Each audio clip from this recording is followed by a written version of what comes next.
लेकिन एक दिन किचन से बर्तन के खटकने की आवाज आने लग जाती है। पीछे से हल्की सी आवाज आती है, मम्मी। वो अंकल मेरे कमरे के बाहर खड़े रहते हैं। फिर एक दिन क्या होता है, पूरे कमरे की नेहा के चीखने की आवाज आती है, मम्मी। तब गाइस उसे पता चलता है कि यहाँ पे एक आदमी रहता था, बट एकदम ही चिल्लाने की आवाज आती है बहुत तेज। ये स्टोरी सिर्फ नॉर्मल स्टोरी नहीं है, ये रियल इंसिडेंट बेस्ड स्टोरी है। आज भी वो फ्लैट खाली पड़ा है। Hello guys, welcome to my new vlog. Guys कैसे हैं आप सब? उम्मीद करता हूँ सब अच्छे होंगे। गाइस बहुत दिन हो गए थे, हमने हॉरर स्टोरी कवर नहीं की थी, तो सोचा आज एक हॉरर स्टोरी आपके साथ शेयर करता हूँ। अभी न्यूज में आ रही थी, कुछ दिन पहले ही आ रही थी। तो दो हॉरर स्टोरी हैं। दिल्ली में एक फेमस एरिया है द्वारका सेक्टर 9, वहीं की दोनों स्टोरी हैं। तो आज वाली स्टोरी है जो द्वारका सेक्टर 9 मेट्रो के पास एक सोसाइटी है, वहाँ के एक फ्लैट की। वो फ्लैट काफ़ी पुराना है, अभी तो बंद है, कोई नहीं रहता उसमें।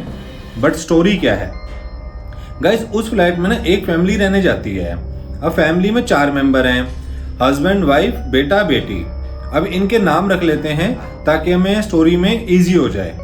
हस्बैंड का नाम है राजेश, जो वाइफ है उसका नाम है सुनीता, जो बेटा है उनका 12 साल का है, उसका नाम है आदित्य, और जो बेटी है उसका नाम है नेहा, और वो 8 साल की है।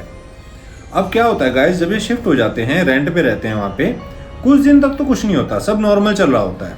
लेकिन एक दिन किचन से बर्तन के खटकने की आवाज़ आने लग जाती है।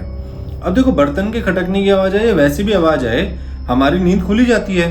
तो ऐसी सुनीता एकदम उठ जाती है और वो कहती है, पहले तो उसे लगता है कि बिल्ली होगी शायद, बट वो कंटिन्यू आवाज़ आ रही होती है। तो किचन में जाती है देखने के लिए कि है क्या। जब वो लाइट जलाती है किचन की, तो गाइस मानोगे नहीं, कोई एक सिंगल बर्तन भी हिला नहीं होता। सारे बर्तन अपनी जगह पे होते हैं, कुछ नहीं हिला होता।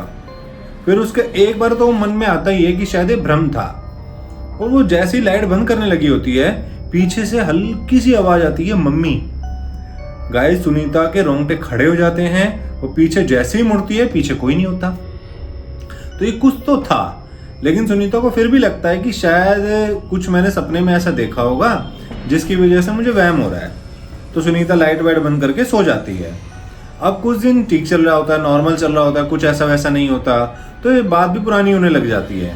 लेकिन एक दिन जो बेटी है इनकी, नेहा, अपनी मम्मी से कहती है कि मम्मी हमारे घर में कोई और भी रहता है क्या।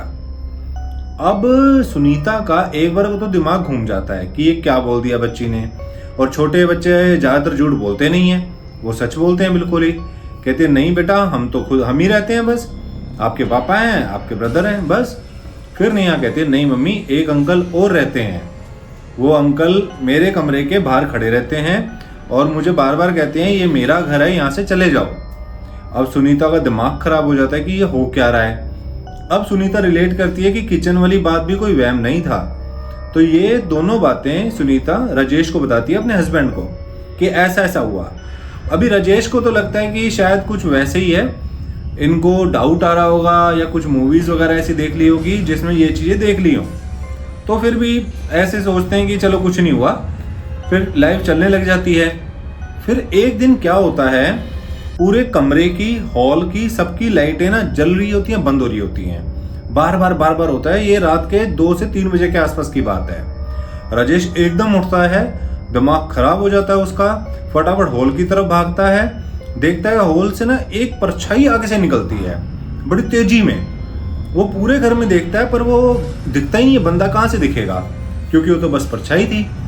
और जैसे ही वो ढूंढ रहा होता है परछाई को, एकदम बच्ची के कमरे से नेहा के चीखने की आवाज आती है, मम्मी। दोनों माता पिता फटाफट नेहा के कमरे में जाते हैं कि भाई क्या हुआ है, पता तो करें। जैसे ही कमरे में जाते हैं, नेहा कहती है मम्मी मैंने आपको बताया था ना, वही अंकल भी यहीं खड़े थे, कह रहे थे यहाँ से चले जाओ नहीं तो तुम्हारे लिए अच्छा नहीं होगा। अब गाइस ये सीन बहुत ज़्यादा खराब हो चुका था, इतनी टेंशन में आ चुके थे सारे। तभी उसी रात को फैसला करता है राजेश कि यार ये घर खाली करना पड़ेगा।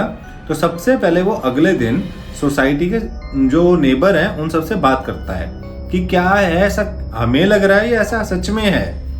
तब गाइस उसे पता चलता है कि यहाँ पे एक आदमी रहता था जिसकी मौत हुई थी, लेकिन कोई कहता है उसने आत्महत्या की, कोई कहता है कोई उसे मार के चला गया, मतलब कुछ पता नहीं है कैसे उसकी डेथ हुई, लेकिन उसकी आत्मा कहते हैं कि यहाँ पे भटकती है। अब गाइस पूरे परिवार में टेंशन सी आ गई इनको तो कि भाई यहाँ पे हम कैसे रहेंगे। तो ये नया घर ढूंढना शुरू कर दिया इन्होंने कि जल्दी से जल्दी नया घर मिले और यहाँ से चेंज करें। अब घर ढूंढने में टाइम तो लगता ही है। 1 दिन हो गया, 2 दिन हो गया, 3 दिन हो गए, ऐसे टाइम बीतता रहा। फिर एक दिन जब राजेश ऑफिस से लेट हो गया था, घर आने में तकरीबन 11-12 बजे बज गए थे, वो घर आता है, देखता है कि वैसे तो नॉर्मल सा ही लग रहा है, कुछ वैसा है नहीं, बट एकदम ही चिल्लाने की आवाज आती है बहुत तेज। चारों में से कोई नहीं चिल्लाया, बट वैसे बहुत तेज आवाज आई और हल्की सी आवाज आती है कान में, यहां से सबके सब चले जाओ नहीं तो अंजाम अच्छा नहीं होगा। गाइस उसी रात को राजेश डिसाइड कर लेता है कि यहाँ मैं एक रात भी नहीं काटूंगा। अपनी पूरी फैमिली को लेके वो होम टाउन निकल जाता है कि जब तक फ्लैट नहीं मिलेगा नया तब तक हम रिटर्न नहीं आएंगे, बट यहाँ नहीं रहेंगे। अब गाइस ये जो स्टोरी है, ये स्टोरी सिर्फ नॉर्मल स्टोरी नहीं है, ये रियल इंसिडेंट बेस्ड स्टोरी है। मैं जो भी स्टोरी आपको सुनाता हूँ हमेशा रियल इंसिडेंट होती है, ऐसा नहीं है कि वो स्टोरी बनाई गई है। आज भी वो फ्लैट खाली पड़ा है। तो गाइस अगर आपको कोई भी ब्रोकर, कोई भी डीलर द्वारका सेक्टर 9 के पास एक सोसाइटी है, वहां पे अगर आपको कोई फ्लैट दिखाता है जो काफी टाइम से बंद है, गाइस प्लीज आसपास जरूर इंक्वायरी करना, कहीं ऐसा ना हो वो फ्लैट आपके जिम्मे में आ जाए। और आज भी कहा जाता है उस फ्लैट से खिड़की से कई बार परछाई देखी जाती है। अब ये सच है या नहीं है, आप चाहे तो इसे गूगल भी कर सकते हैं, आपको गूगल पे भी इंफॉर्मेशन मिलेगी इसकी। मतलब अगर गूगल पे इंफॉर्मेशन है तो लोगों ने अपने एक्सपीरियंस शेयर किए होंगे ना, तो है तो रियल स्टोरी बेस्ड ही। तो गाइज आप भी ध्यान रखें, अगर आप द्वारका सेक्टर 9 के पास कोई फ्लैट रेंट आउट करने वाले हैं या खरीदने वाले हैं, तो गाइज उम्मीद करता हूँ इस स्टोरी से ना आपको एक इन्फॉर्मेशन मिल गई होगी, एक नॉलेज भी मिली होगी कि वहाँ पे ऐसा सीन है। तो आप अगर कोई भी फ्लैट आप रेंट पे ले रहे हो कहीं पे भी, अगर वो ज़्यादा टाइम से बंद है तो आसपास जरूर इंक्वायरी करें गाइज। चलो गाइज उम्मीद करता हूँ आपको ये स्टोरी अच्छी लगी होगी। एक स्टोरी और है, वो भी द्वारका सेक्टर 9 के पास की है, वो हम नेक्स्ट टाइम कवर करेंगे, जब भी बनाऊंगा तब कवर करेंगे उसे। अब मैं मिलूंगा आपको कल। अगर ये स्टोरी आपको पसंद आई है तो प्लीज़ इसे लाइक करना, चैनल पे नए हो तो सब्सक्राइब जरूर करना। मिलता हूँ गाइज कल, तब तक के लिए ta ta bye bye, take care, bye guys.